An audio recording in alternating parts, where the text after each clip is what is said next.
Hello and welcome back to our channel. So today in this video we will be discussing about how you can change wallet name in TokenPocket app.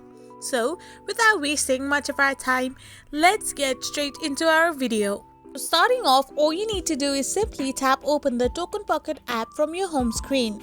After you open it, you will end up in this page, which will then redirect you to its home page. So from here, all you need to do is simply tap on the settings icon on the bottom right hand side.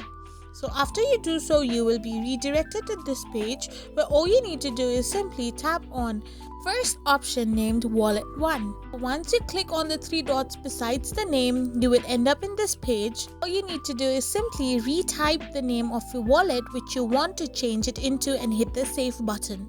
So this is how you change wallet name in TokenPocket app. I hope you found this video helpful, so don't forget to hit that subscribe button and do give us a thumbs up. We will be back again with these informative videos.